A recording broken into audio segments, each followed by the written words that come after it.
Bismillahirrahmanirrahim. Assalamualaikum warahmatullahi wabarakatuh. Innal hamdalillah nahmaduhu wa nasta'inuhu wa nastaghfiruh. Wa na'udzu billahi min shururi anfusina wa sayyiati a'malina. Man yahdihillahu fala mudilla lahu wa man yudlilhu fala hadiya lahu. أرسله بالهدى ودين الحق ليظهره على الدين كله ولو كره الكافرون أشهد أن لا إله إلا الله وأشهد أن محمدا عبده ورسوله بلغ الرسالة وأدى الأمانة ونصح الأمة وتركها على المحجة البيضاء ليلها كنهارها لا يزغ عنها صلى الله عليه وسلم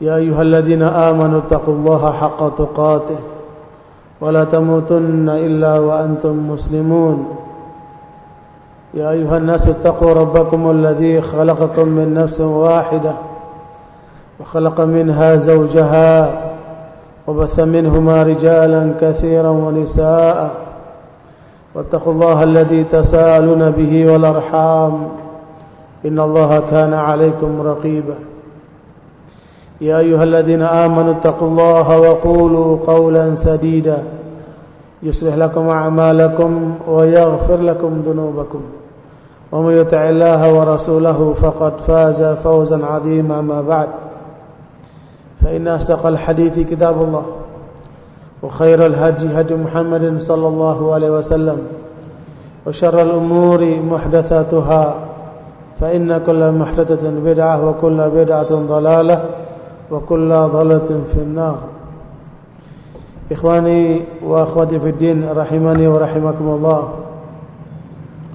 Bersyukur kepada Allah, kita telah melewati pelaksanaan ibadah Ramadan. Dan mudah-mudahan apa yang telah kita laksanakan ini dapat diterima oleh Allah Subhanahu wa taala sebagai amal saleh. Tetapi dengan selesainya Ramadan, maka setan-setan yang tadinya dibelenggu, mereka bergerak kembali untuk kemudian melakukan tugas mereka yang mereka sudah bersumpah di hadapan Allah untuk menyesatkan seluruh manusia. Karena ia mengatakan di hadapan Allah, wa bi'izzatika la'ughwiyannahum ajma'in illa ibadaka minhumul mukhlasin. Syaitan telah bersumpah di hadapan Allah, dengan kemuliaan-Mu ya Allah, aku akan sesatkan seluruh manusia itu kecuali hamba-Mu yang ikhlas. Bahkan dalam riwayat Imam Ahmad rahimahullah, Rasulullah SAW menyebutkan, yaqulu iblisu li rabbih bi'izzatika wa jalalika inni la ughwi bani adam ma damatil arwahu fihim. Wa yaqulu Allahu azza wa jalla bi'izzati wa jalali inni la'aghfiru lahum mastaghfaruni. Di dalam riwayat Imam Ahmad, Rasulullah SAW menyebutkan bahwa iblis telah berkata kepada Allah, kepada Tuhannya, dengan kemuliaan dan keagungan-Mu ya Allah, aku akan sesatkan seluruh keturunan Adam selama ruh mereka di badan mereka, selama nyawa di kandung badan. Itu sumpah iblis di hadapan Allah. Sehingga karena itu kemudian Allah menjawab pernyataan daripada iblis ini dengan kemuliaanku dan kebesaranku, kata Allah, aku akan ampunkan mereka, yaitu anak-anak Adam ini, selama mereka meminta ampunan kepadaku. Itu janji Allah. Itu sumpah iblis, ini janji Allah. bahwa Allah akan mengampunkan manusia-manusia keturunan Adam ini selama mereka meminta ampunan kepada Allah. Makanya di dalam riwayat Imam Bukhari, Rasulullah menjamin, ya, kullu ummati mu'afa illal mujahirin. Semua umatku akan dibebaskan. Mu'afa itu dibebaskan dari segala tuntutan akibat dosa-dosa yang mereka lakukan, selama mereka tidak bangga dengan perbuatan dosanya. Orang yang bangga dengan perbuatan dosanya, di antaranya cirinya suka menceritakan kepada orang lain. Saya itu dulu preman, suka membunuh orang. Nah, ini bahaya nih. Saya dulu suka menggodain perempuan. Nah, ini bahaya nih. Saya dulu suka begini begitu. Perbuatan dosanya dibanggakan. Ini bahaya ini. Karena itu saudara sekalian, bukanlah suatu perbuatan dosa yang kemudian harus disesali oleh seorang manusia, tetapi lebih daripada itu, yang harus disesali kalau dia tidak bertaubat kepada Allah, kalau dia tidak kembali kepada Allah. Ya, makanya kesadaran untuk selalu kembali kepada Allah ini yang harus kita munculkan. Ya, bagaimanapun dosa manusia kepada Allah, Allah akan ampunkan. Kalaupun sepenuh langit dan bumi, Allah akan ampunkan lebih daripada itu, rahmat dan pengampunannya. Makanya jangan pernah berputus asa kepada Allah. Apapun yang telah kita berbuat, maka jalan yang terbaik adalah kembali kepada Allah. Tetapi itu kalau terjadi. Kalau belum terjadi bagaimana? Ya harus hati-hati, harus waspada. Ya, makanya kalau saja orang yang membunuh 100 orang itu terbuka ampunan baginya, bagaimana kalau perbuatan di bawah itu? Jadi harus dua hal yang dibedakan ya. Ketika kita bicara ampunan Allah, bukan berarti kita membuka jalan untuk maksiat, bukan. Jangan keliru. Tetapi maksudnya kalau memang itu sudah terjadi, ya sudah takdir Allah. Yang penting kita kembali kepada Allah.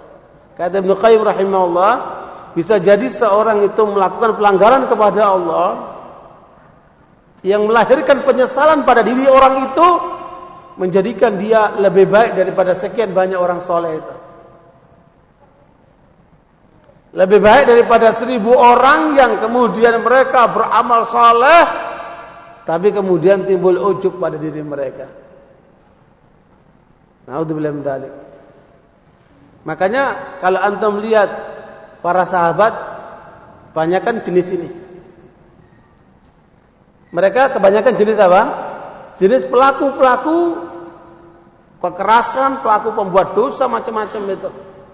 Yang bunuh anak, yang bunuh orang, yang menipu, yang macam-macam itu. Termasuk menyakiti Rasulullah SAW. Ya, Tsumamah bin Assal ketika kemudian dia tertangkap dan kemudian dia ditawan sengaja oleh Rasulullah, diikat dalam masjid. Salah satu tiang masjid diikat di situ selama 3 hari. Setiap kali Rasulullah SAW masuk masjid ditanya, Tsumamah, gimana keadaanmu? In taktul dadamin. Kalau kamu membunuh, darahku akan ada yang menuntut dari keluargaku. Ya, kalau kamu ingin meminta tebusan, aku akan tebus. Kalau kamu maafkan lebih bagus. Begitu jawaban Tsumamah. Ketika kemudian hari berikutnya Rasul nanya lagi, dia jawabnya gitu lagi. Sampai hari ketiga Rasulullah lepaskan itu Tsumamah. Lepaskan Tsumamah. Dah, kamu pulang. Terserah kamu. Mau masuk Islam, mau tetap kafir, terserah kamu. Saya bebaskan kamu, kata Rasulullah. Bayangkan ini. Pada Tsumamah ini terkenal pembesar daripada penduduk Yamamah. Dibebaskan oleh Rasulullah SAW. Cukup diberikan kesempatan 3 hari. Ngapain Thumamah selama 3 hari itu? Memang orang terus diikat diam tahu gitu. Dia diam tapi mikir dia. Lihat perilakunya orang-orang Islam. Ketemu assalamualaikum, salaman, yang cium tangan, yang cium-ciuman, yang bercanda, yang makan bersama, sholat bersama, bagaimana pengajian bersama. Dia melihat itu kehidupan umat Islam di depan matanya sendiri. Yang selama ini cuma katanya, ternyata dilihat ini orang-orang baik semuanya. Ini orang-orang soleh. Ketemunya berikan salam, doa. Ketika kemudian mereka ada panggilan adzan, mereka datang sholat berjamaah. Sebelumnya mereka wudu harus bersih. Kemudian mereka ada makan bersama, cengkrama dan lain sebagainya. Luar biasa dalam 3 hari. Kekafiran yang ada pada Thumamah berbalik. Ketika dilepaskan oleh Rasulullah SAW, kemana Thumamah? Pulang ke negerinya. Ketemu langsung istri dan anaknya. Padahal ditawan itu menurut ketentuan Al-Quran harus dibunuh. Tetapi Allah memberikan kebebasan kepada Nabi untuk memutuskan itu. Ikhwani barakallahu fikum. Lepas Thumamah, dia langsung mandi. Kemudian dia menyatakan masuk Islam. Ketika dia menyatakan masuk Islam, apa kata Thumamah? Demi Allah ya Rasulullah, tidak ada manusia di muka bumi ini yang lebih saya benci daripada engkau. Coba itu. Padahal benci kepada Rasulullah itu kan kejahatan yang luar biasa. Saya mau tanya, kekeliruan Rasulullah apa? Kesalahan Rasulullah apa? Kejahatan Rasulullah apa? Kok sampai dia benci seperti itu? Nabi Muhammad tidak pernah nyakitin orang. Nabi Muhammad tidak pernah merugikan orang.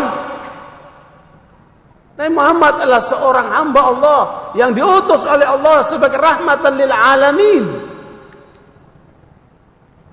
Luar biasa. Dan beliau tidak pernah marah kecuali karena Allah.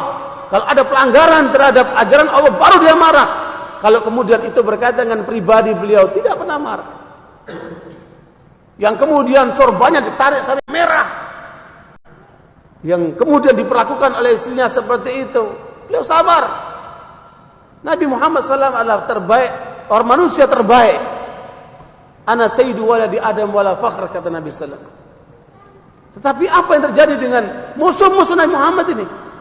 Coba lihat Thumamah mengatakan apa?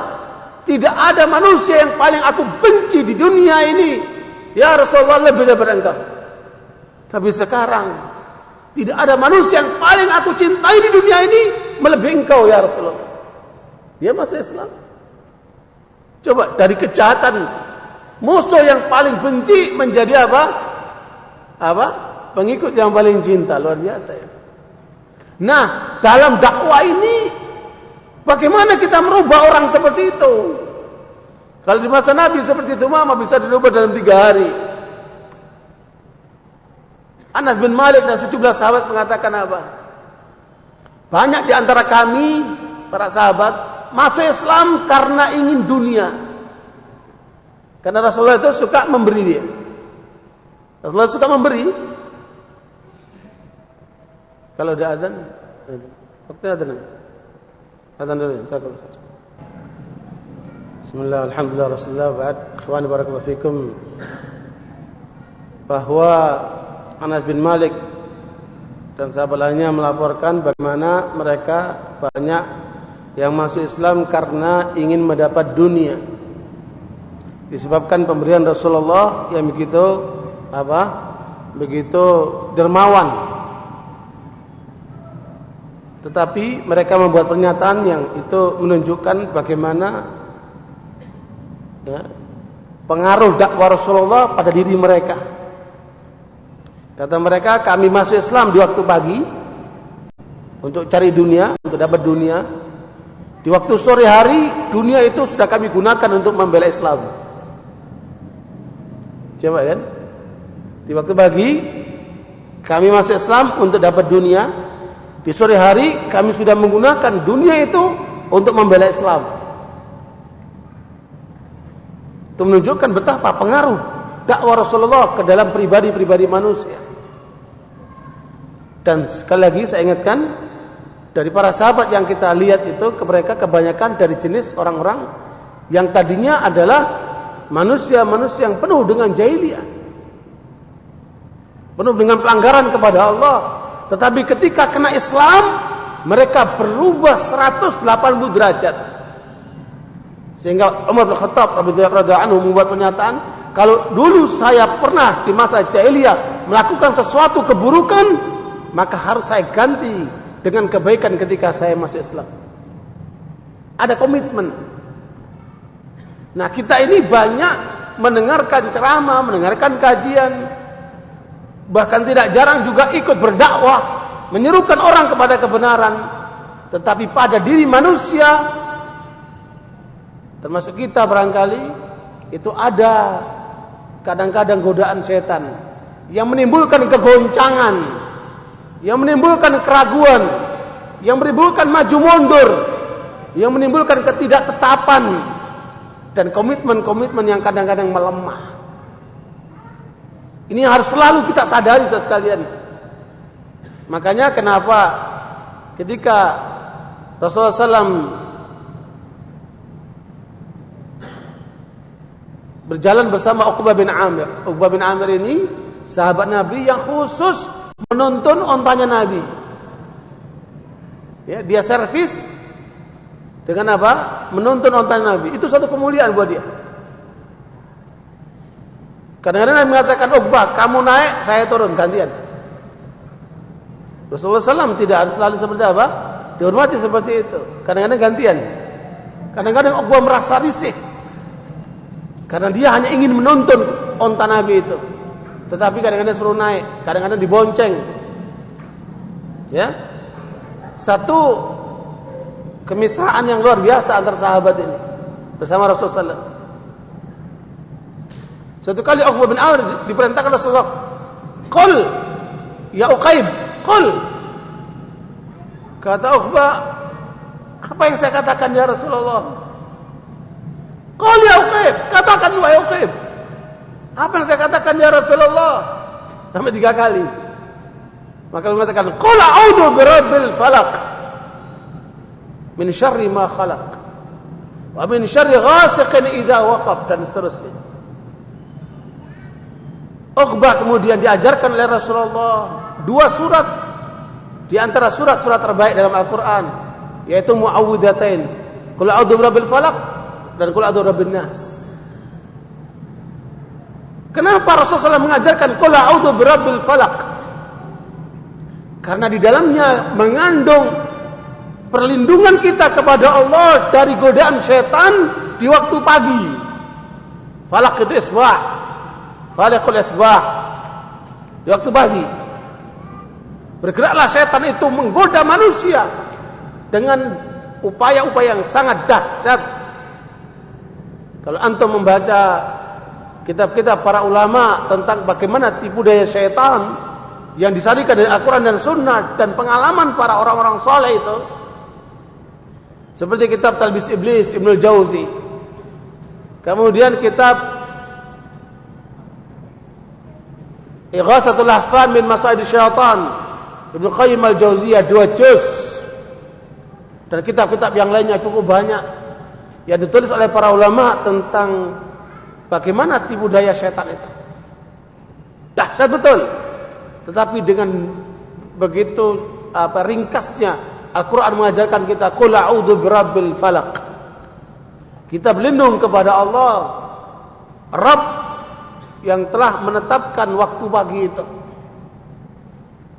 Min syarri ma khalaq, dari semua ciptaan Allah yang merugikan, membahayakan, mengandung madarat, baik dari jenis jin maupun manusia, ataupun dari binatang ataupun ciptaan-ciptaan yang lainnya. Makanya kita dianjurkan untuk berzikir pagi dan sore, ya, sebagaimana riwayat Nasai dan riwayat Ahmad, a'udzu bi kalimatillahi tammati min syarri ma khalaq. 3 kali kan? A'udzu bi kalimatillahi tammati min syarri ma khalaq. A'udzu bi kalimatillahi tammati min syarri ma khalaq. Kemudian apa? Qul a'udzu birabbil falaq min syarri ma khalaq wa min syarri ghasiqin idza waqab. Begitu pula ketika matahari terbenam. Itu godaan setan luar biasa dahsyatnya itu. Makanya Nabi SAW melarang anak-anak kecil ketika maghrib sampai isya untuk main-main di jalanan, ya, main di kebun-kebun, di taman-taman, tidak boleh. Kata Nabi, bawa anak-anak kalian ke rumah. Jangan keluarkan anak-anak kalian di waktu itu, karena saat itulah terjadi intisyar, terjadi penyebaran setan yang luar biasa. Kita diminta untuk berlindung kepada Allah di waktu apa? Matahari tenggelam itu. Ya, inilah dua masa yang ditekankan oleh Al-Quran dan diajarkan oleh Rasulullah SAW untuk kemudian kita berlindung kepada Allah SWT. Ikhwan barakallahu fikum. Dahsyatnya setan ini luar biasa karena mereka makhluk yang mempunyai suatu kemampuan. Ya, ada dua jenis setan kan? Setan manusia dan setan jin. Dan Allah telah jadikan mereka ini menjadi musuhnya Nabi dan musuh kita sebagai pengikut Nabi. Sebagaimana Allah menyebutkan di dalam surat Al-An'am ayat 112. Wa kadzalika ja'alna likulli nabiyyin aduwwan syayatinal insi wal jinni yuhi ba'dhum ila ba'din zukhrufal qawli ghurura. Walau syaa rabbuka ma fa'aluhu fadharhum wa ma yaftarun.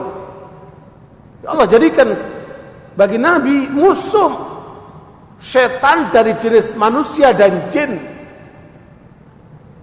Dan nanti kita akan lihat bagaimana Al-Quran mengarahkan kita untuk menghadapi mereka ini. Karena kita sudah selesai Ramadan, maka lihatlah perilaku manusia. Sudah mulai jauh lagi dari masjid, sudah mulai jauh dari Al-Quran, sudah mulai jauh dari Allah, sudah mulai kehidupan yang penuh dengan tipu daya. Dan inilah pentingnya pengajian kita malam ini, untuk supaya kita tidak terbawa kepada arus setan yang luar biasa dahsyatnya itu. Kalau saja Nabi Allah tetapkan dijadikan baginya musuh setan dan jin, dari setan manusia dan jin. Dan Nabi sebagaimana dalam riwayat Imam Muslim, pernah satu malam beliau keluar rumah ketika beliau di tempatnya Aisyah. Karena Aisyah radhiyallahu anha sepertinya cemburu. Kemudian Aisyah pun menunggu sambil melongok-longok begitu sampai datangnya Rasulullah SAW. Sehingga kemudian Rasulullah SAW menyebutkan kepada Aisyah radhiyallahu anha, "Malaki ya Aisyah? Kenapa engkau ini wahai Aisyah? Arti apakah engkau ini sedang cemburu?" Maka Aisyah radhiyallahu anha mengatakan, "Mali la yugharu mithli ala mithlik." Bagaimana saya tidak cemburu orang seperti engkau ya Rasulullah? Cemburu takut nanti Rasulullah datang ke rumah istri yang lain. Begitulah kecemburuan antar wanita. Ya. Kemudian Rasulullah mengatakan, "Awaqad jaa syaitanuk?" Apakah telah datang setan yang ada padamu itu? Ya. Awaqad jaa awaqad jaa syaitanuk? Apakah telah datang kepadamu setanmu itu? Maka Aisyah bertanya kepada Rasulullah, "Ya Rasulullah, awa ma'iya syaitan?" Ya, apakah bersama saya ada setan? Dan setan ini maksud di sini adalah setan jin. Karena kalau setan manusia dapat terlihat, tapi kalau setan jin tidak terlihat. Innahu yarakum huwa wa qabiluhu min haitsu la tarawunahum. Jin dengan pasukannya bisa melihat kalian, tapi kalian tidak bisa melihat mereka. Maka Aisyah bertanya kepada Rasulullah, "Aw ma'iya syaitan? Apakah ada padaku setan?" Maka Rasulullah menjawab, "Qala na'am." Ya, ada setan itu. Qultu wa ma kullu insan? Apakah setiap manusia ada setan? Maksud setan jin yang menyertainya. Maka kemudian Rasulullah mengatakan, "Na'am." Qultu, aku bertanya lagi, "Wa maka ya Rasulullah? Apakah termasuk denganmu ya Rasulullah ada setan?" Maka Rasulullah mengatakan, "Na'am." walakin Rabbi azza wa jalla anani alaihi hatta aslam. Berserta pun ada setan jin, tetapi Allah membantu aku sehingga dia masuk Islam. Kalau dia masuk Islam enggak mengganggu lagi. Ya. Nah, kita ini masing-masing kita ini ada satu apa? Satu jin yang akan terus menggoda kita. Terus mempengaruhi kita. Dan dia bisa masuk, kata Nabi, sampai ke urat darah. Hasan al-Basri radhiyallahu anhu ditanya oleh murid-muridnya, apakah setan jin atau iblis itu tidur? Maka beliau menjawab, laukana na'iman apa? La akhadna rah. Kalau seandainya jin dan iblis itu tidur, pasti kita akan bisa rehat. Saya istirahat. Ya. Mereka terus bekerja 24 jam. Karena itu perhatian kita untuk menangkal pun juga harus seperti itu. Makanya kalau mau tidur kita diajarkan untuk apa? Membaca ayat kursi, 2 ayat terakhir surat Al-Baqarah. Kemudian diajarkan baca qul huwallahu 3 kali, qul falaq 3 kali, qul a'udzu birabbil falaq 3 kali. Untuk apa? Selama kita tidur supaya kita selalu dalam lindungan Allah SWT dari pengaruh setan itu. Ya. Selain kita dianjurkan untuk wudu sebelum tidur. Ya. Dan Anda akan melihat orang yang sulit bangun subuh itu bertanda dia betul-betul dicengkram oleh setan. Ya. Makanya para mahasantri jangan nunggu dibanguni. Ya. Kalau enggak dibanguni ya enggak bangun. Mengandalkan orang lain, jangan. Ya. Kalian akan hidup sendiri nanti bersama istri Anda, bersama mungkin masih bujangan, akan hidup sendiri. Makanya jangan suka menggantungkan sama orang lain. Bangun sendiri. Ini kalau nggak di setel belnya nggak bangun. Kalau nggak dobrak, bangun, nggak bangun. Ya apa itu? Berarti kesadarannya belum tumbuh. Berarti dia bisa masih menjadi bagian daripada apa? Orang-orang yang tergoda oleh syaitan. Ketika bangun subuhnya itu susah. Dibangun kadang-kadang pindah. Yang bangunnya pergi tidur lagi dia. Nasallallahu alaihi. Nah ini harus dibiasakan. Ya apalagi kita sebagai talib ilm yang kemudian menghafalkan Al-Quran dan sebagainya, harusnya bisa menghindari pengaruh setan itu. Ya. Ketika Ibn Abbas ditanya, kenapa kok setan nggak goda Yahudi, Nasrani, orang-orang bejat itu? Kenapa kok nggak mereka yang digoda kok kita? Ya. Kata Ibn Abbas, mereka udah rusak, apalagi digoda? Ya, mereka udah apa? Sudah rusak, buat apa lagi digoda?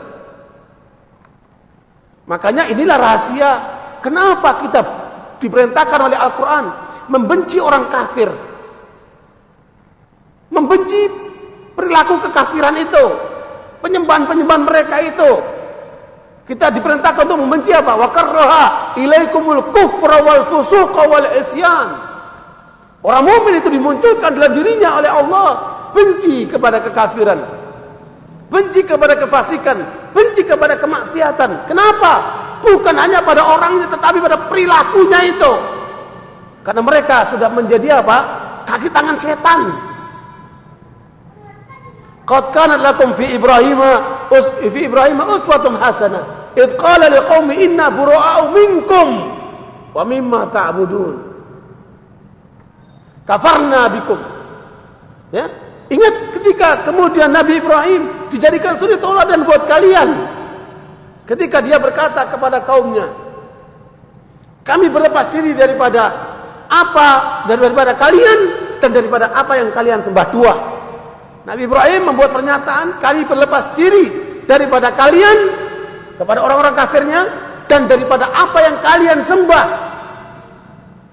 Orang yang tidak paham akan mengatakan, loh kok Al-Quran mengajarkan permusuhan? Loh kok Islam mengajarkan permusuhan? Tidak. Kita harus punya permusuhan kepada setan. Al-Quran begitu banyak mengajarkan kepada kita. Inna syaitan lakum aduun fattakhidhuhu aduwa. Setan itu musuhmu, maka jadikan dia musuhmu. Nah orang-orang kafir Orang-orang fasik, orang-orang tukang maksiat itu mereka kaki tangannya setan. Yang harus kita musuhi mereka, karena mereka menjadi kaki tangannya setan. Dan orang-orang yang terbawa oleh setan, dia nggak merusak sendirian, karena dia akan mempengaruhi orang lain. Termasuk kita akan menjadi sasaran buat mereka. Itu sebabnya kenapa kita disuruh memusuhi mereka, karena mereka menjadi kaki tangan setan. Kafarna bikum, kami kafir kepada kalian, ingkar kepada kalian. Wa badat bainana wa bainakumul adawatu wal baghdau abada. Dan akan muncul permusuhan, kebencian terhadap kalian hatta tu'minu billahi wahda, sampai kalian beriman kepada Allah yang esa itu. Ini banyak orang tidak paham. Seakan-akan kita diajarkan untuk permusuhan. Tidak. Kita musuh kepada mereka karena mereka itu menjalankan program syaitan. Itu intinya yang harus kita sadari. Dalam hidup ini hanya dua jalan. Antum mengikuti jalan Allah atau mengikuti jalan syaitan. Atau menjadi kelompok Hizbullah atau Hizbul Syaitan. Tidak ada jalan ketiga. Tidak ada sosok, itu tidak ada. Kita suruh milih. Karena itu sekalian yang dicontohkan oleh Nabi Ibrahim kepada kita, begitu pula seluruh para nabi untuk mempunyai sikap kepada setan dan konco-konconya itu. Jadi kita benci Amerika, kita benci kekafiran bukan hanya sebatas itu, karena mereka adalah pelaku-pelaku daripada apa? Setan itu sendiri. Karenanya setiap kali kita melihat penyimpangan, kekafiran dan lain sebagainya, kita benci, karena itu adalah jalannya setan. Allah menyebutkan di dalam surat Fatir ayat 6, inna syaitana lakum aduwwun fattakhidhuhu aduwwa innama yad'u hizbahu liyakunu min ashabis sa'ir. Ketahuilah, kata Allah, bahwa setan itu musuh kalian, maka jadikan setan itu musuhmu. Bukan malah dirangkul, bukan malah apa? Diajak berkawan. Kata Allah, jadikan mereka itu musuhmu. Itu perintah ya. Perintah hukumnya apa? Wajib. Perintah itu hukumnya wajib. Sampai ada memalingkan dari kewajiban itu.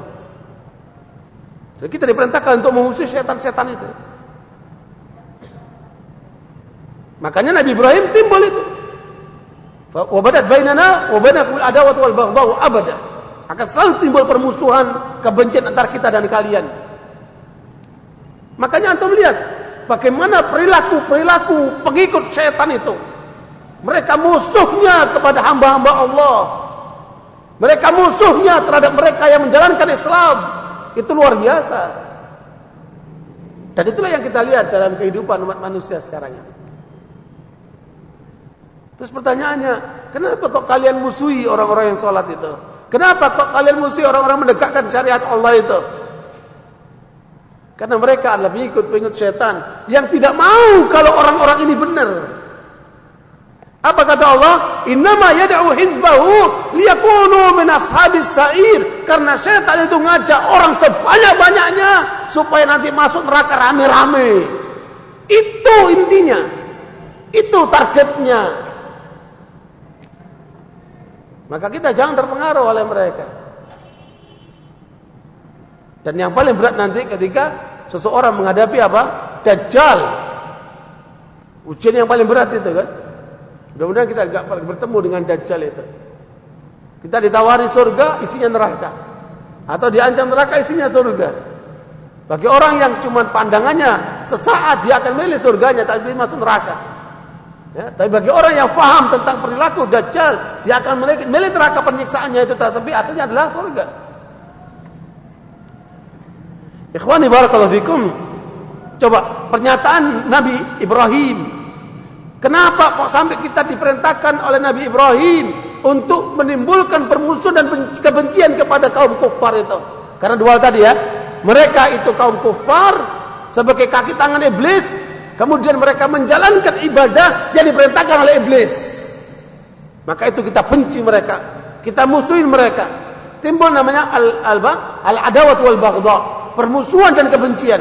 Coba kita lihat di dalam surat Al-Maidah ayat 91 Allah menyatakan, "Innama yuridu syaitanu an yuqi'a bainakumul adawata wal baghdha fil khamri wal maisir wa yasuddakum an dzikrillah wa 'anis shalah hal antum muntahun." Kata Allah, hanya saja sesungguhnya syaitan ingin menumbuhkan di dalam diri kalian apa? Kebencian dan permusuhan. Jadi kebencian dan permusuhan bukan dari Allah. Kebencian dan permusuhan bukan dari ajaran Al-Quran. Tetapi itu ada pada setan-setan itu. Makanya kita diperintahkan untuk memproklamirkan itu. Untuk menyatakan itu. Jangan kamu sembunyikan. Kamu nyatakan itu. Sampai di situ sekalian. Kenapa? Karena dengan fasilitas sarana dan sebagainya, apakah lewat khamar, apakah lewat perjudian, apakah lewat berbagai macam, yang penting kalian lupa sama Allah. Kalian meninggalkan sholat. Dan itulah menjadi apa? Upaya setan itu. Sampai termasuk pada tataran peperangan nanti.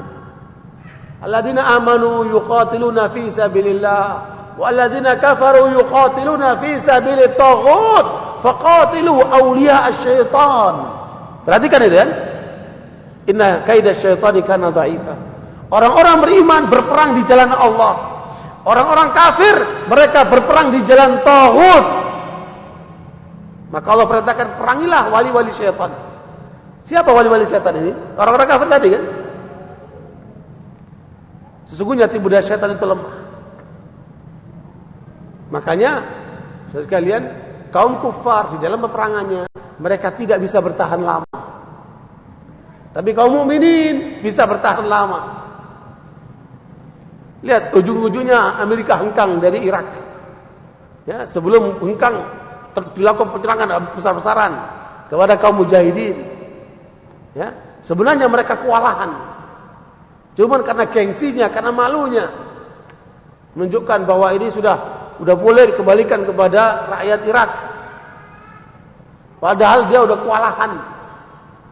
Sekarang ini terjadi gempuran besar-besaran terhadap pasukan NATO, Amerika dan sebagainya oleh pihak Taliban. Yang luar biasa. Sekian lama mereka bertahan. Ada apa ini? Apa kata Allah? In kuntum ta'lamuna fa innahum ta'lamuna kama ya'lamun wa tarjuna minallahi ma la yarjun. Bedanya, kalau kamu sakit, mereka juga sakit. Kena tembak, itu sakit. Kena misel, pecahan peluru ataupun bom itu sakit. Sama sakitnya. Mereka sakit, kita sakit juga. Tapi kata Allah yang beda. Kamu berharap kepada Allah, di mana mereka tidak berharap kepada Allah. Mereka dapat berharapnya apa? Gajian, naik pangkat, namanya bagus, pahlawan, ya kan? Beda. Tapi kalau mujahidin, mereka mengharapkan apa? Ridha Allah. Mengharapkan apa? Ampunan Allah. Mengharapkan kemenangan dari Allah. Semua berharapnya dari Allah SWT. Beda. Makanya saudara sekalian, ini yang harus kita sadari, bahwa ternyata spektrum daripada gerakan setan ini luar biasa. Maha dahsyat. Dan kalau kita tidak sadar atau paling tidak mengerti dan mengetahui bagaimana seluk-beluk mereka ini, maka justru kita akan mudah untuk terbawa oleh mereka. Ya, Nabi SAW ketika hendak menyampaikan tentang berita yang disampaikan oleh Allah tentang kapan terjadinya malam Lailatul Qadar itu, beliau udah senang mau menyampaikan itu. Ketika keluar rumah, lihat dua orang yang sedang berantem, ribut. Yatasabani, dua-duanya itu saling caci maki, emosi, marah. Ya, mukanya merah. Ya, yang kata Nabi, kalau dua orang ini ribut, marah-marahan ini, mengucapkan a'udzubillahi minasyaitonir rajim, maka niscaya akan reda itu marahnya itu. Dan gara-gara orang berantem inilah aku dilupakan oleh Allah untuk memberitahukan kepada kalian kapan pastinya malam Lailatul Qadar. Maka carilah pada hari-hari ganjil, malam-malam ganjil pada akhir 10 Ramadan. Akibat daripada perilaku dua orang merugikan sepanjang zaman, sejak Nabi Muhammad sampai akhir zaman, sehingga nggak diketahuinya kapan malam Lailatul Qadar. Meskipun di sana ada hikmahnya, tapi kalau umpamanya malam Lailatul Qadar dipastikan malam Lailatul Qadar itu tanggal malam 27, udah semuanya akan di masjid, semuanya penuh tuh masjidnya, ya. Ada hikmahnya juga, tetapi yang jelas penyebabnya dua orang itu. Padahal kalau nggak ada dua orang itu kan kita bisa dapat malam Lailatul Qadar itu secara pasti. Karena kita berharap untuk mendapatkan itu. Tetapi itulah takdir Allah yang menunjukkan betapa kejahatan itu menjadi efek yang luar biasa itu. Efeknya apa? Menjadi sepanjang zaman karena perilaku orang-orang itu. Nah, ikhwani barakallahu fikum. Makanya emosi marah itu bagian daripada godaan setan. Berapa banyak terjadi perceraian dalam rumah tangga hanya karena emosi yang tidak terkendali. Berapa banyak perpecahan antara sahabat karena emosi yang tidak terkendali. Berapa banyak perdagangan-perdagangan yang terjadi akhirnya kocar kacir gara-gara emosi yang tidak terkendali. Begitulah seterusnya. Karena itu ini yang harus kita waspadai. Dalam riwayat Imam Ahmad juga disebutkan tentang iblis duduk di atas singgasananya di salah satu di atas air, di satu lautan di mana enggak disebutkan. Kemudian disitulah dia kemudian mendapatkan laporan dari pasukan-pasukan iblis yang ditugaskan kepada setiap manusia ini. Karena Allah menyebutkan wa may ya'shu 'an dzikri rahmani nuqayyid lahu syaitanan fahuwa lahu qarin. Ya. Barang siapa yang berpaling dari mengingat Allah, maka Allah jadikan pada diri orang itu satu setan yang menjadi kawan akrabnya. Jelas itu ya? Selain hadis Nabi riwayat Muslim tadi, ini Al-Qur'annya ada jelas juga. Wa may ya'shu 'an dzikri rahmani nuqayyid lahu syaitanan fahuwa lahu qarin. Maka karena itu iblis mendengarkan laporan dari pasukannya yang menyampaikan hasil daripada upaya penyesatannya itu, yang paling berhasil posisinya disuruh mendekat, ya. Umpamanya kalau dalam posisi angkatan itu ada jenderal bintang 4, jenderal 3, bintang 2, yang dekat-dekat itu jenderal bintang 4 semua itu. Nah, di antara yang berhasil itu yang dipuji oleh iblis ketika seorang setan jin itu mampu mencerai-beraikan dua suami istri. Ya, itu di antaranya itu. Menjerumuskan orang kepada kemusyrikan. Dan di antara mereka yang dapat apa? Mendapat pujian dari iblis itu. Jadi sangat rapi sekalian. Dan itu jaringan luar biasa. Ya. Kalau jaringan komputer masih bisa mati kalau listriknya mati. Ya. Bisa capek orang kalau orangnya capek. Ya, kalau udah panas juga bisa meletup itu. Nah, tapi kalau jaringan iblis 24 jam sepanjang zaman. Karena dia enggak mati dan dia apa? Enggak tidur sampai akhir zaman. Terjadi kiamat itu. Karena Allah berkatakan, "Fa innaka minal mundarin." Engkau termasuk orang-orang apa? Menjadi hamba yang apa? Ciptaan Allah yang ditetapkan, dikekalkan untuk di dunia ini sampai hari kiamat. Ila yaumi yub'atsun, sampai hari dibangkitkan. Nah, ikhwani barakallahu fikum, kalau memang demikian modelnya, terus bagaimana cara kita menghadapi godaan setan ini? Ya, hanya ada 3 ayat. Ya, di dalam 3 surat Ibnu Katsir menyebutkan beberapa kali di dalam tafsirnya, ya, menyebutkan tentang bagaimana cara menghadapi setan manusia beda dengan cara menghadapi setan jin. Ya, itu ada di dalam 3 surat. Surat yang pertama yaitu ada pada surat apa? Al-A'raf ayat ke-199 sampai ayat 200. Allah menyebutkan khudil afwa wa'mur bil 'urfi wa'arid 'anil jahilin wa imma yanzaghannaka minasyaitani nazghun fasta'id billah innahu sami'un 'alim. Ya.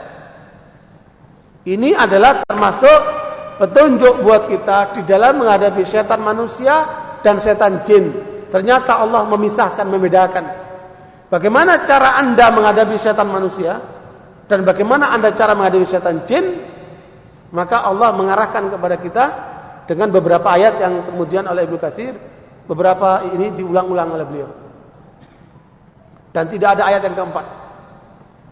Cuman ini saja, ya, ayat ini yang ada dalam surat Al-A'raf yang maknanya ketika kamu itu digoda sama setan manusia, dan itu pernah dialami oleh Umar bin Khattab. Ada seorang badui datang kepada Zir. Zir ini sahabat Nabi yang orang yang berakal, orang yang alim, orang yang didengar suaranya oleh Umar bin Khattab karena dia seorang pemikir. Kemudian orang Badui itu mengatakan, "Ya Zir, engkau adalah orang yang sangat dekat dan didengar oleh Amirul Mukminin, oleh khalifah itu. Maka tolong bawa aku menjumpai dia sehingga dapat kemudahan lewat Zir maksudnya." Dan Zir tidak tahu maksudnya orang ini apa. Oleh Zir orang ini dibawa menghadap Umar bin Khattab, Amirul Mukminin. Ketika dihadapkan kepada Umar, ternyata orang ini ngomongnya keras, kasar. Dan dia katakan, "Ma'ataita bil jazal wala hakamta bil adl." Ya, dengan kasarnya orang mengatakan, engkau tidak membagi harta itu, harta Baitul Mal, dengan apa? Dengan benar. Dan engkau tidak menghukum manusia dengan adil. Padahal Umar Khattab diakui oleh kawan dan lawan sebagai seorang pemimpin yang adil. Dan itu dinyatakan oleh seorang delegasi dari Romawi ketika menanyakan mana istana Umar. Dia tidak punya istana, itu dia orangnya lagi tidur di bawah pohon. Maka utusan Romawi mengatakan, "Adilta ya Umar fanimta." Engkau telah berbuat adil wahai Umar, makanya kamu tidur nyenyak. Ya, makanya lihat aja, pemimpin-pemimpin yang tidak adil itu tidurnya enggak nyenyak. Itu tandanya. Ya. Sehingga karena itu saudara sekalian, orang ini ngomongnya kasar kepada Umar Khattab. Ma'ataita bil jazal wala hakamta bil adl. Maka Umar hampir-hampir saja memukul orang itu. Tetapi Zir anhu membacakan ayat ini. Dia bacakan ayat ini, "Khudil afwa wa'mur bil 'urfi wa'arid 'anil jahilin wa hadha minal jahilin." Ya, kata Zir membacakan ayat Al-Qur'an, ambillah permaafan dan suruhlah yang baik, yang ma'ruf. Dan berpalinglah dari orang-orang jahil, karena orang ini termasuk orang jahil. Maka Umar terus menahan dirinya, tidak jadi memukul orang itu. Itu menunjukkan betapa bahwa sahabat Nabi itu ketika dibawakan Al-Quran, diingatkan Al-Quran, beliau berhenti.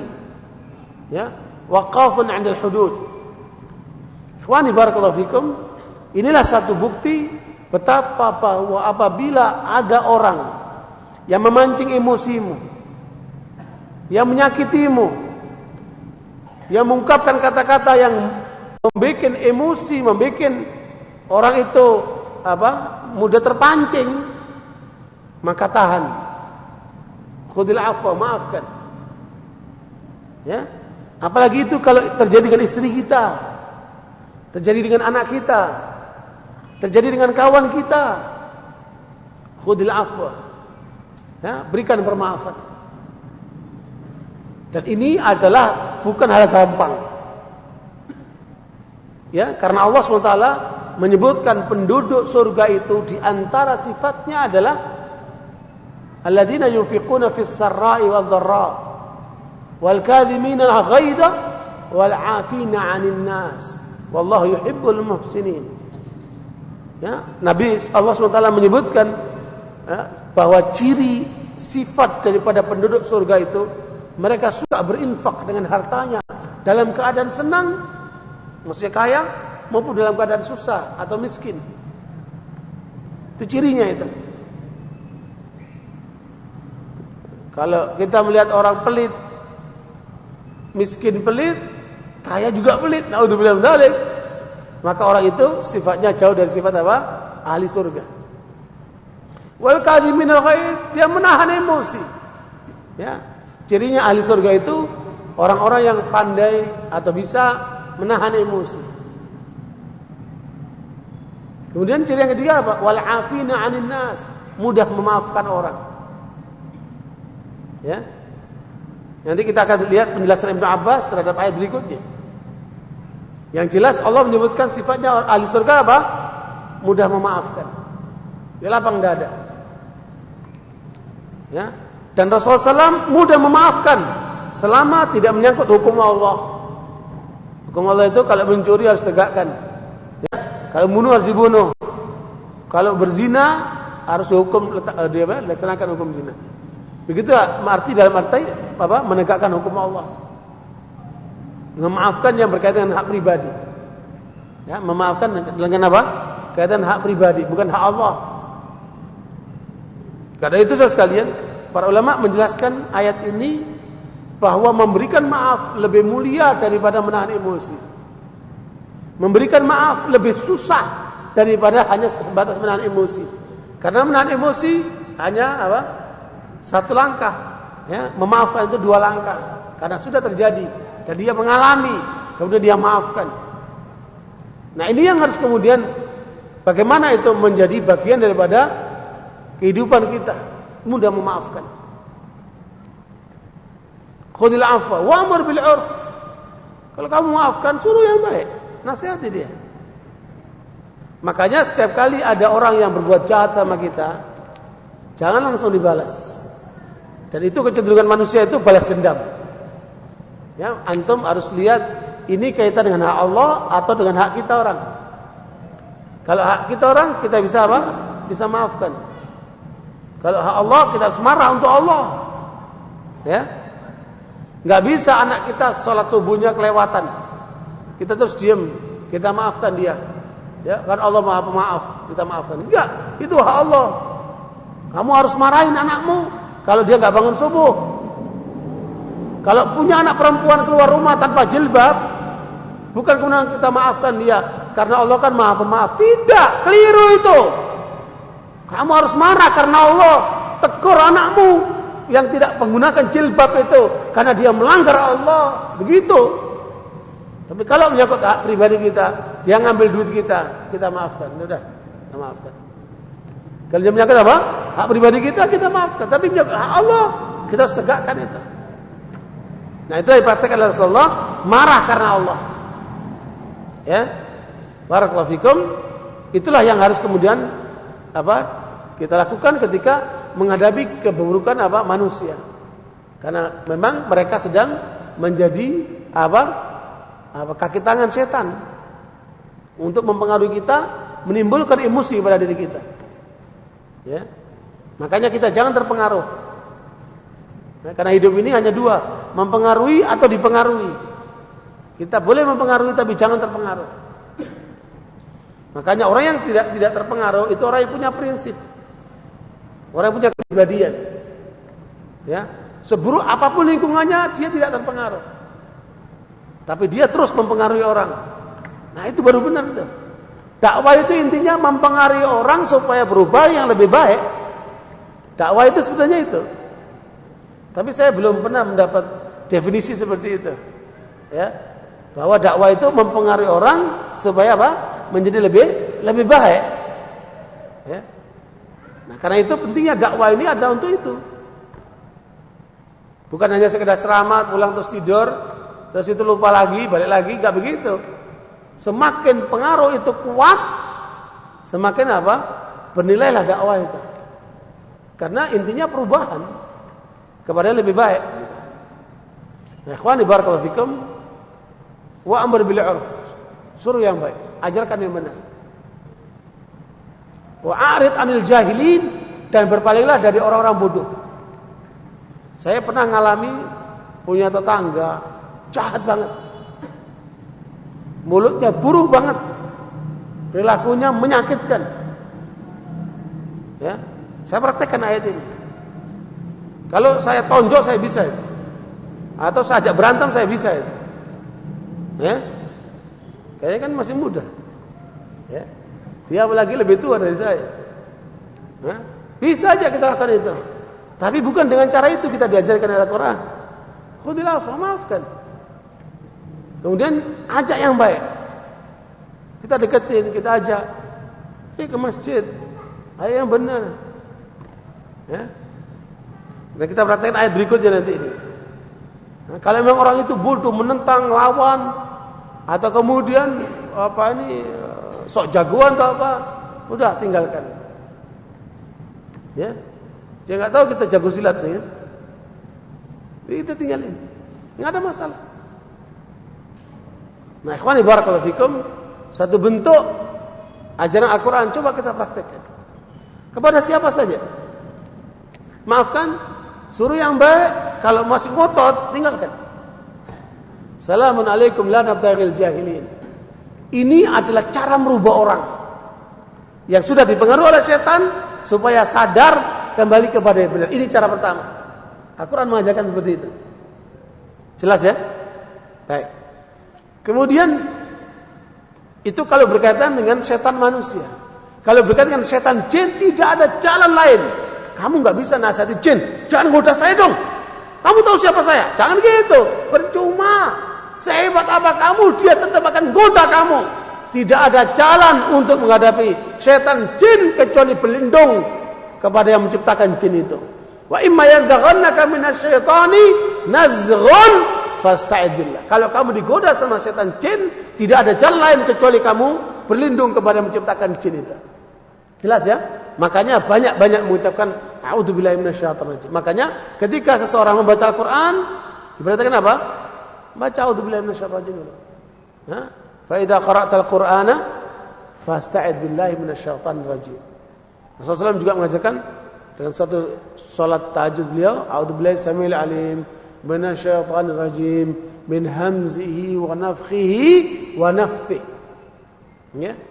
Para ulama menafsirkan hamzihi itu cekekan. Dengan dia apa? Mencekek orang supaya orang itu apa? Tersiksa. Supaya orang itu tidak menjalankan perintah Allah. Atau nafkhih, dengan ditumbuhkan kesombongan, kibir. Supaya orang itu menunjukkan, oh saya itu paling hebat. Oh saya itu paling begini, paling begitu. Paling suci, paling benar. Itu ditumbuhkan apa? Kesombongan.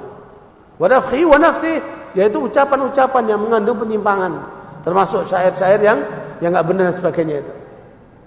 Termasuk orang-orang yang suka melantunkan lagu-lagu enggak benar, itu adalah sedang apa? Sedang apa? Ditiupkan di telinganya oleh setan itu. Nasallallahu alaihi ya. Sehingga karena itu sekalian di antara penjelasan para ulama, kenapa kok kita kalau mau membaca Al-Qur'an disuruh baca isti'adzah, a'udzubillahi minasyaitonir rajim? Di antara min lataif, ya, ini pelajaran yang paling menarik di antara yang disampaikan, kenapa kok disuruh baca isti'adzah sebelum kita baca Al-Qur'an? Jawabannya adalah untuk membersihkan mulut kita dari omongan-omongan yang enggak benar sebelumnya. Karena kita sedang akan membaca Al-Qur'an firman Allah. Jadi sebagaimana orang mau wudu disuruh apa? Kumur-kumur dulu kan, membersihkan dari semua kuman, kotoran mulut segala macam yang enggak benar itu, baru kita wudu, baru kita salat. Begitu pula ketika membaca juga dibersihkan mulut ini dari apa? Segala yang kotor itu. Dari omong-omongan enggak benar itu. Ya. Nah, dengan demikian sekalian, maka ayat ini menunjukkan tidak ada jalan kita untuk berlindung kepada setan jin kecuali dengan apa? Dengan berlindung kepada Allah SWT. Ayat yang berikutnya ada pada surat Al-Mu'minun. Surat Al-Mu'minun ayat yang ke 96 sampai 98. 96 sampai 98. Idfa billati hiya ahsanas sayyi'ah. Nahnu a'lamu bima yasifun wa qur rabbi a'udzu bika min hamazati syayatin wa a'udzu bika rabbi ay yahdurun. Ya. Allah SWT mengajarkan kepada kita, kalau kita menghadapi manusia yang menyakitkan kita, merugikan kita, memancing emosi kita, mengganggu kita, idfa billati hiya ahsanas sayyi'ah. Lakukan yang lebih baik. Lakukan yang lebih baik untuk menangkal keburukan itu. Makanya dalam bait-bait syair disebutkan, idza jaraita fi khuluqin dani'a wa anta wa man mithluhu sawa'u. Ya. Kalau kamu menyikapi orang berbuat buruk kepada kamu dengan perbuatan burukku juga, orang buruk berbuat buruk sama kamu, kamu balas buruk juga sama dia, maka saat itu kamu sama dia sama. Nilainya kamu sama dia apa? Sama. Ya. Makanya Al-Qur'an mengatakan idfa billadhi ahsan. Ya. Udah capek-capek dakwah, udah capek-capek cari nafkah, pulang istrinya ngomel. Ya, memang kurang perhatian begini begitu. Hah? Nah, siapin hadiah. Kalau udah ngomel nih hadiah nih. Saya jangan ngomel nih hadiah nih. Ya, itu selesai. Hah? Apalagi? Hah? Anak-anak ikut juga ngomel. Wow, bapak atau ayah jarang di rumah begini begitu tuh. Kasih duit nih hadiah. Jangan ngomel. Hah? Berikan sesuatu yang lebih baik. Kalau ada orang atau siapa saja yang menyakiti kita, menimbulkan emosi kita, maka berilah yang lebih baik. Ya. Makanya Al-Qur'an mengatakan apa? Fa idza huyyitum bi tahiyyatin fahayyu bi ahsana minha aw rudduha. Kalau kamu diberikan salam oleh orang, maka jawablah yang lebih baik. Assalamualaikum. Kita jawab waalaikumsalam warahmatullahi. Lebih baik kan? Lebih mana? Assalamualaikum atau Waalaikumsalam warahmah? Mana lebih baik? Yang kedua tentunya kan? Fahayyu bi ahsana minha. Assalamualaikum warahmatullahi. Kita jawab waalaikumsalam warahmatullahi wabarakatuh. Mana lebih baik? Yang terakhir lebih baik. Atau aurudduha minimal sama. Waalaikumsalam. Minimal sama. Jangan assalamualaikum, selamat pagi. Lebih buruk itu, bukan lebih baik itu kan? Karena assalamualaikum mendoakan selamat pagi, paginya yang selamat. Orangnya belum tentu selamat. Ya, lebih buruk itu pasti kan? Makanya biasakan untuk kita memberikan yang lebih baik. Di dalam riwayat Abu Dawud Rasul mengatakan, man ahsana ilaikum ma'rufa fakafi'uh. Kalau ada orang berbuat baik kepada kamu satu kebaikan, maka balaslah. Balasnya lebih baik. Ya. Kalau kamu tidak bisa membalas, doakan. Ya, orang minjamin duit kita. Apalagi sekarang kan yang namanya pinjam duit itu susah. Karena orang hilang kepercayaan. Banyak dipinjemin, enggak banyak pada bayar. Teman saya yang suka ngutangin duit itu mengatakan, Ustaz, 90% orang minjam duit sama saya enggak bayar. Dan saya praktekkan, saya dititipin kawan duit untuk bagian ngutang-ngutangin. Ini duit utangin itu ustaz-ustaz, dai-dai, siapa yang butuh utangin. Tapi dengan catatan bayarnya harus harus dicatat kapan mau bayarnya. Mau 3 bulan, mau 6 bulan, mau setahun, terserah dia. Tetapi komitmen harus bayar pada waktu yang disepakati itu. Ya ada yang bikin 2 bulan, 3 bulan, dan 6 bulan. Ternyata mayoritas pada waktunya bukan nggak bayar, nggak datang, walas udah pindah alamat atau di mana orang itu udah nggak tahu, wallahu a'lam. Ya, jadi memang ternyata banyak manusia ini bermasalah kalau apabila kaitan dengan apa? Fulus. Ya, sehingga karena itu sekalian kita juga mulai merasa banyak kecewa dengan alumni al-Islam ketika kaitan dengan fulus, membeli. Luar biasa itu. Dan kita peringatkan yang ada ini kan, jangan kalian jadi seperti itu. Ya, amanat itu bukan cuma waktu sholat saja, bukan cuma amanat menuntut ilmu, termasuk amanat ketika diberikan amanat harta, ketika diberikan amanat istri nantinya, ya kan? Ketika diberikan amanat anak, ketika diberikan amanat jabatan, itu semua amanat yang harus kita tunaikan. Tetapi seringkali kemudian karena Mungkin godaan setan, mungkin karena dia perlu, mungkin karena faktor apa? Akibatnya uangnya orang dimakan, uangnya orang dipakai. Nasallahu afiyah. Makanya mulai sekarang harus dibiasakan. Jangan pakai sandalnya orang. Kalau bukan sandal kamu, jangan pakai sandal itu. Wah, ini kan punya teman, saudara. Kita kan bersaudara. Ya, saya mencintai kamu seperti kamu mencintai diri saya mencintai kamu seperti mencintai diri kamu. Udah, kurang lebih. Ya. Sandalnya dipakai, anduknya dipakai, sikat giginya dipakai, apalagi dipakai atas nama persaudaraan. Ini nggak betul. Kalau diizinkan nggak apa-apa. Tapi kalau nggak diizinkan, jangan. Ya, itu harus mulai dibiasakan itu. Ya. Makanya kalau itu dipraktekkan, nggak akan ada sandal kesingsal. Ya, kadang-kadang bukan diambil, bukan. Ya, dipakai, tapi nanti dipakai kemudian lupa, ketinggalan. Padahal sandalnya orang. Ya. Begitulah yang lainnya. Kalau ada HP bunyi, ini HP-nya temanmu, bunyi, jangan diangkat. Halo, assalamualaikum. Ini siapa? Ini bukan urusan kamu, ini punya dia, bukan punya kamu. Kenapa kamu angkat? Ini nggak amanat ini. Ya, termasuk saya selalu ingatkan itu. Telepon di pesantren yang bukan yang berhak mengangkat, jangan diangkat. Karena nanti kamu nggak bisa jawab bagaimana itu. Itu amanat. Biar yang angkat yang memang jadi tugasnya itu. Nah, begitu seterusnya. Biasakan meletakkan sesuatu pada tempatnya. Ya, termasuk apa? Menggunakan yang tidak menggunakan yang bukan haknya. Begitulah seterusnya. Ini boleh apa? Dipraktekkan dalam hidup kita. Sehingga kita apa? Hidupnya tidak apa? Memanfaatkan hak orang lain. Ikhwani barakallahu fikum. Jadi apa tadi? Idfa billati hiya ahsan sayyi'ah.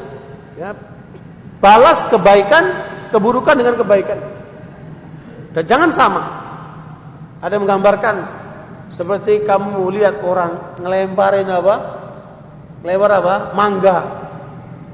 Mangga itu dilemparin, tapi mangga itu menjatuhkan dirinya. Luar biasa itu ya. Ya, mangga itu dilempar, tapi dia apa? Menjatuhkan mangga. Ya. Luar biasa itu. Kalau mangga itu manusia, nangis dia. Kenapa kamu lempar saya terus kamu makan saya? Ya kan? Kecem banget kamu. Ya. Manusia ini sukanya seperti itu. Ya. Kalau kita disakiti, balas dengan kebaikan. Dan ini dakwah sekalian. Itu diantara kita merubah orang seperti itu. Ya. Makanya diantara Nabi mengajarkan kepada kita memperhatikan azizun dalla. Orang yang sukses ternyata gagal dia, mengalami kesulitan dia. Bantu orang itu. Ya. Pernah saya mengalami ada seorang kaya raya. Ya apalah artinya saya kemana-mana pakai motor kan. Ini orang kaya raya. Kena krisis bond 98 dengan jatuhnya Soeharto, dolar menjadi 16.000, kehidupan pasar tidak terkendali, banyak yang gulung tikar ambruk. Di antara ada kawan itu. Ya. Dia jual aset, jual tagihan segala macam, bingung.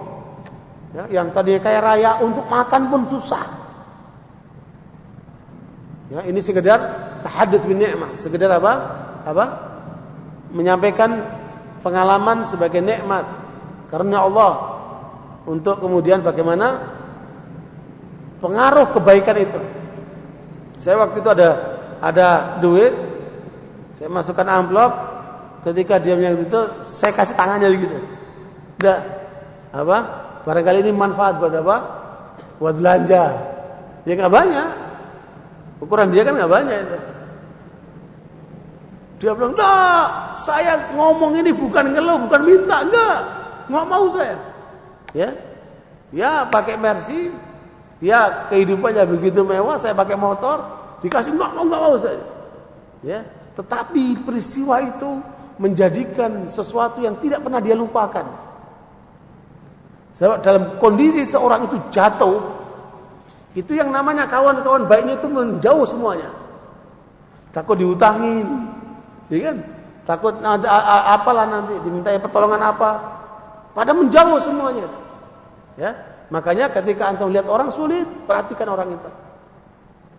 Ya, mudah-mudahan dengan itu dia berubah menjadi baik. Tapi subhanallah saya perhatikan itu. Terjadi perubahan setelah kejadian itu. Dia tidak pernah lupa itu. Ya. Dan luar biasa ketika ada orang nyakitin saya dengan omongan, orang itu langsung turun tangan. Saya nggak kenal ada seorang yang memfitnah saya. Saya nggak pernah kenal orang itu, nggak pernah ketemu sama orang itu. Fitnahnya luar biasa. Temen ini dengar orang ini ngomongin saya. Itu langsung dipebek sama dia. Kamu kalau ngomongin Farid lagi, hancurin kamu kata dia gitu. Luar biasa pembelaan. Padahal tadi yang saya kasih nggak jadi tuh. Padahal nggak jadi tuh. Dibalikin nggak mau dia. Tetapi itu menjadi kenangan yang luar biasa. Pada saat orang lain tidak memperhatikan, justru kita hamba Allah ini memperhatikan dia seperti itu. Itu menjadi pengalaman yang luar biasa. Makanya kata Nabi, la tahqiranna ma'rufa. Jangan kamu anggap sepele kebaikan itu. Ya, sekecil apapun kebaikan, termasuk kata-kata kamu yang baik. Kamu nasihati, kamu berikan masukan. Kadang-kadang orang itu nggak butuh duit. Seperti orang ini nggak butuh duit. Dia butuh apa? Motivasi. Dia butuh nasihat. Dia butuh untuk menguatkan dirinya. Ya. Dan berapa banyak kita temukan orang seperti itu. Ada seorang bapak-bapak itu datang kepada saya. Dia ini orang kaya raya, punya tambang. Terakhir di tambangnya mengeluarkan emas, banyak emasnya. Ya. Kemudian satu kali dia datangi saya, dia ceritakan siapa dia. Ya. Bahwa dia ini pengusaha tetapi pemain judi kelas kakap. Judinya bukan Indonesia, di Monte Carlo itu, di Amerika. Luar biasa. Ketika dengarkan ceramah saya dicari sama dia, radiodakta itu, sampai ketemu. Orang ini nempel sama saya, kemana-mana saya diantarkan, ke pengajian mana diantarkan sama dia. Pokoknya saya mengantarkan Ustaz. Saya mau belajar sekaligus saya berkhidmat. Dan orang ini di mobilnya ada pistolnya. Ya, karena biasa orang kaya itu punya kesempatan jadi punya pistol dan dia bayar kan? Apa namanya itu? Ya, untuk keamanan dirinya itu. Tuh lihat, buka itu Ustaz, situ ada pistol. Saya buka betul ada pistol itu. Ya. Walhasil ini orang sampai saya nasihati, saya omongin sampai berubah, masya Allah, sampai berangkat haji. Hajinya pun berangkat sama saya. Dia bawa istrinya. Selama ini nggak pernah pikiran haji apalagi. Ya, alhamdulillah. Begitu sekalian, hanya beberapa kata yang masuk dalam hatinya merubah pikirannya, merubah hidupnya. Makanya la tahqiranul ma'rufa. Jangan kamu anggap sepele kebaikan itu. Termasuk 1-2 kata yang kalau masuk dalam diri seseorang itu akan menjadi perubahan dalam diri orang itu. Ya. Sehingga karenanya saudara sekalian, itulah pentingnya menjadi dai. Ya, memberikan kebaikan kepada kebanyakan sekian banyak orang. Apabila orang itu menjalankan, dia dapat pahala. Ya. Makanya ini akhlak yang harus kita warisi dari Al-Qur'an. Dan itu dicontohkan oleh Rasulullah SAW. Luar biasa. Idfa billati hiya ahsan as-sayyi'ah. Balaslah kebaikan untuk menutup keburukan. Ya. Nahnu a'lamu bima yasifun. Allah lebih tahu tentang apa yang mereka ucapkan, mereka gambarkan itu. Ya. Wa qur rabbi a'udzubika min hamazati syayatin. Katakan, aku berlindung kepadamu ya Allah dari godaan setan. Sekali lagi, yang kedua, tidak ada jalan bagi kita untuk menghadapi setan jin kecuali berlindung kepada Allah. Ini ayatnya. Jelas ya? Surat Al-Mu'minun ayat 96 sampai 98. Bagaimana cara menghadapi manusia, setan manusia, dan bagaimana menghadapi setan jin. Ayat yang ketiga pada surat Fussilat ayat yang ke-34 sampai 36. Ya. Ayat 34 sampai 36. Allah menyebutkan wala tastabil hasanatu wala sayyi'atu fa' billati hi ahsan fa idzal ladzi bainaka wa bainahu adawatun ka'annahu waliyyun hamim wa ma yulqaha illa alladziina sabaru wa ma yulaqaha illa dzu hadzin 'adzim wa imma yanzaghannaka minasyaitani nazghun fasta'idz billahi innahu was-sami'ul 'alim. Ya. Nah, ini menguatkan dari ayat yang pertama dan yang kedua, dan lebih gamblang lagi pada ayat yang ketiga ini. Yaitu apa? Enggak sama antara kebaikan dan keburukan. Ya. Kalau kamu bicara tentang dakwah, tentang kebenaran, enggak sama dengan orang yang cuap-cuap, jualan obat atau kemudian cuap-cuap halal yang batil, itu enggak sama. Tidak sama antara kebaikan dan keburukan. Idfa' billati ahsan. Kalau ada orang berbuat buruk kepada kamu, balaslah dengan yang lebih baik. Ya. Seperti tadi ya, kalau kamu memberi sesuatu, orang kamu diberikan sesuatu, balaslah kebaikan itu. Kalau bisa lebih. Kalau kamu tidak bisa membalas, maka doakan, kata Nabi. Ya, karena doa itu lebih baik daripada apa? Daripada segala pemberian itu. Sehingga karena itu saudara sekalian, jangan meremehkan doa. Ya maaf, saya cuma bisanya doa. Lu doa itu penting. Ya. Kadang-kadang orang yang berharta itu doanya enggak diterima sama Allah SWT. Tapi kita yang miskin itu diterima doanya oleh Allah. Betapa nilainya doa itu dibanding orang yang kaya itu kan. Ya. Makanya dinarun yasbiku alfa dinar. 1 dinar bisa mengalahkan 1000 dinar. Kalau 1 dinar dikeluarkan oleh orang miskin, dia membutuhkan 1 dinar itu, sementara 1000 dinar dikeluarkan oleh orang kaya dan dia punya jutaan dinar yang lainnya, masih utama 1 dinar ini. Ya, karena tingkat apa? Kebutuhan orang itu. Ya, ikhwani barakallahu fikum. Al-Qur'an menyebutkan apa? Idfa' billati ahsan. Fa idzal ladzi bainaka wa bainahu adawatun ka'annahu waliyyun hamim. Kalau tadinya orang itu memusuhi kamu, dia akan bisa berubah menjadi apa? Kawan akrabmu. Ya. Ada seorang ustaz, sekarang sudah rahimahullah, saya enggak usah menyebutkan namanya. Saya enggak kenal dia. Ustaz ini ceramah di suatu kesempatan, saya hadir di dalam kesempatan itu. Saya ada di situ. Ketika itu dia menyampaikan sesuatu yang salah dalam kaitan dengan tauhid. Saya enggak tegur di depan orang, setelah selesai saya deketin dia, saya luruskan. Ya. Mungkin karena dia merasa tua, mungkin karena dia merasa hebat, enggak tahu saya. Marah dia. Mukanya merah, marah dia. Ya. Ketika marah, saya tidak perlakukan dia seperti itu. Ya.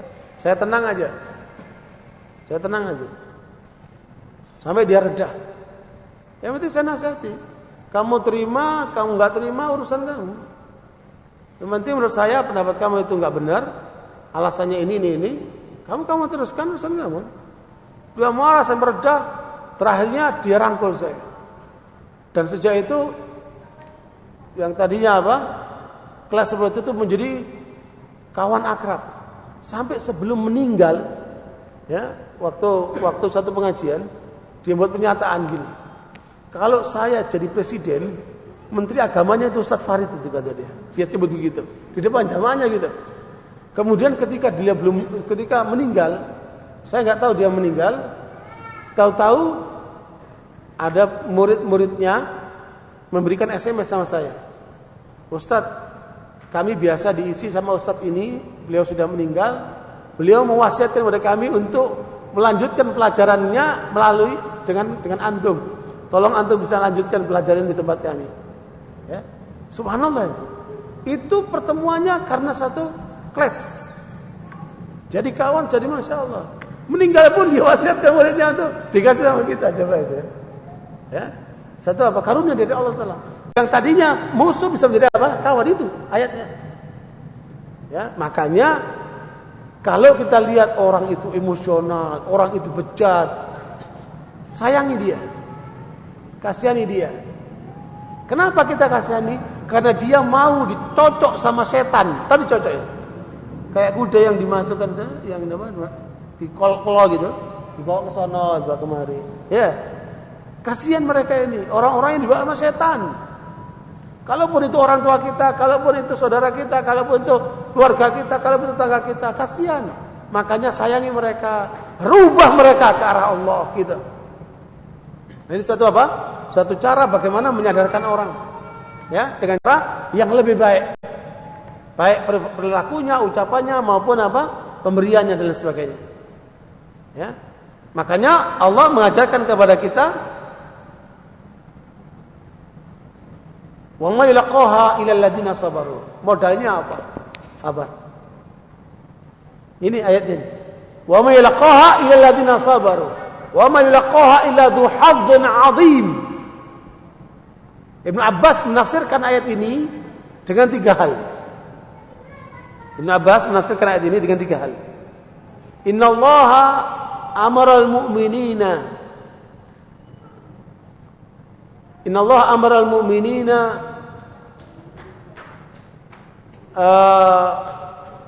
Allah menyuruh kaum mukminin bis-sabri indal ghadab wal hilmi indal jahl wal 'afwi indal isa'ah. Itu pernyataan Ibnu Abbas ya. Ibnu Abbas menafsirkan ayat ini, innallaha amaral mu'minina bis-sabri indal ghadab wal hilmi indal jahl wal 'afwi indal isa'ah. Ya. Saya ulang lagi. Ibnu Abbas menyatakan, innallaha amaral mu'minina bis-sabri indal ghadab wal hilmi indal jahl wal 'afwi indal isa'ah. Kata Ibnu Abbas, Allah memerintahkan kaum mukminin supaya sabar ketika menghadapi orang marah itu. Sabar. Ya. Kalau Anda menjumpai orang-orang yang suka marah, sabar. Karena orang-orang itu sudah dipengaruhi oleh setan. Ya. Kalau bisa suruh dia untuk istighfar. Suruh dia untuk mengucapkan a'udzubillahi minasyaitonir rajim. Suruh dia wudu atau suruh dia baringan. Kalau di baringan masih marah juga, suruh tidur sekalian. Ya. Itu untuk menghilangkan marah. Sabar. Wal hilmi indal jahl. Dan hilm itu di atasnya sabar. Ya, sikap hilm itu bahasa Indonesianya enggak ada itu. Ya. Tapi orang bisa paham kalau dikasih contoh.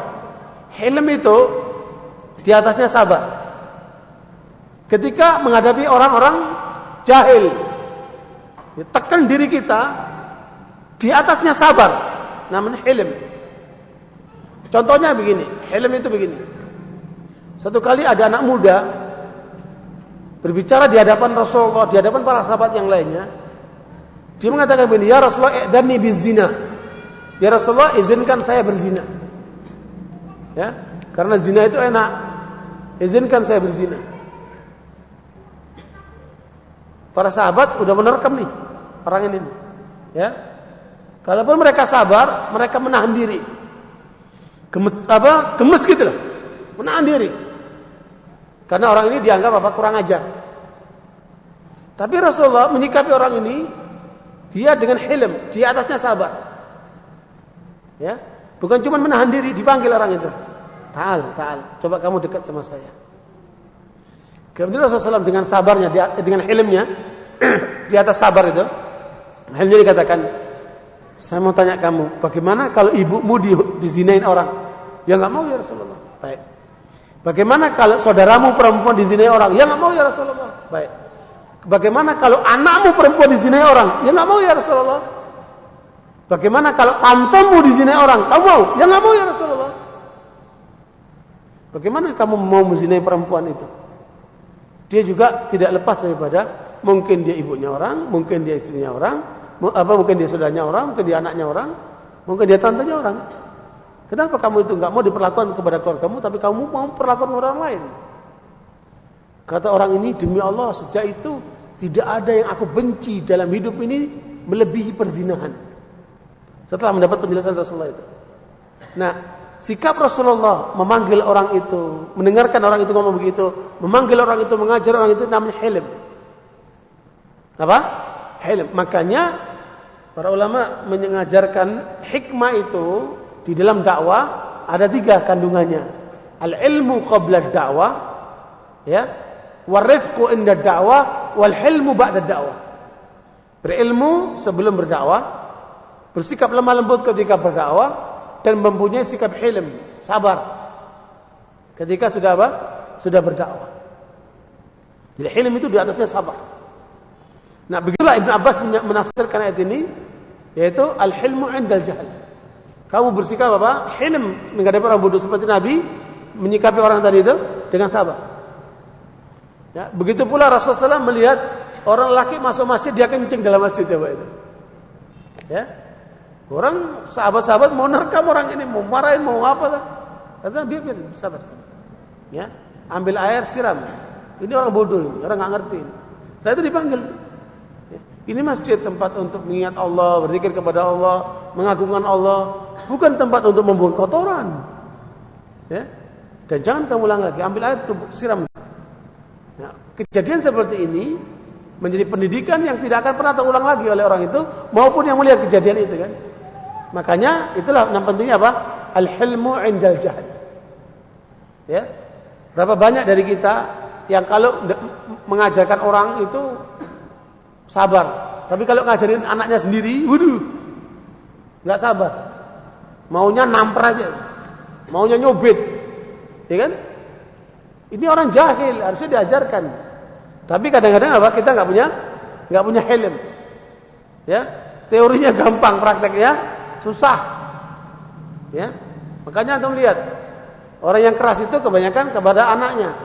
Kepada orang lain lembut, tapi kepada anaknya, kepada keluarganya keras. Itu enggak betul. Ya.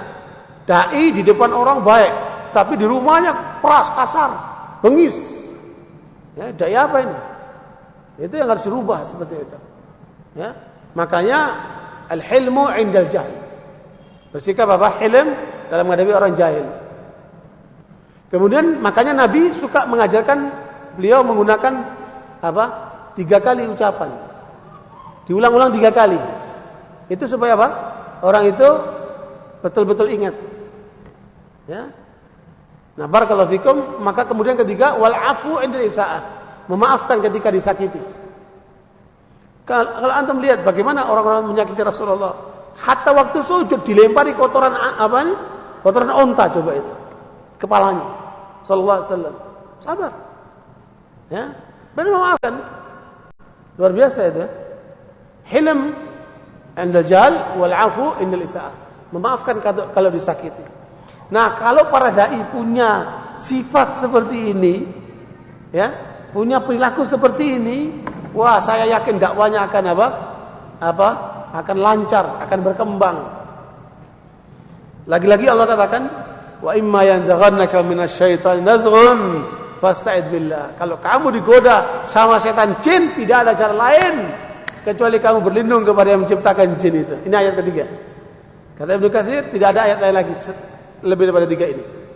Ya, yang menjelaskan tentang bagaimana menyikapi manusia, setan manusia, dan bagaimana menyikapi setan jin di dalam posisi bersamaan.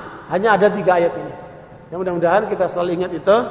Waktu itu sudah pernah saya ingat, saya sampaikan, mungkin lupa, diingatkan kembali. Ya, fadzakir fa inna dzikra tanfa'ul mu'minin. Ingat-ingatkan, sesungguhnya apa peringatan itu akan bermanfaat buat kaum mukminin. Aku qouli hadza astaghfiru lakum. Mudah-mudahan yang kita pelajari bermanfaat sekalian. Sebagai awal kajian saya untuk setelah Ramadan ini, untuk kita lebih waspada terhadap godaan syaitan. Mudah-mudahan apa yang kita pelajari dapat memperingatkan kita untuk terjaga dari godaan syaitan dan selalu berlindung kepada Allah Subhanahu wa taala. Aku qouli hadza astaghfiru lakum. Wassallallahu wasallam Muhammad subhanakallahumma wa bihamdika asyhadu an la ilaha illa anta astaghfiruka wa atubu ilaik. Wassalamualaikum warahmatullahi wabarakatuh.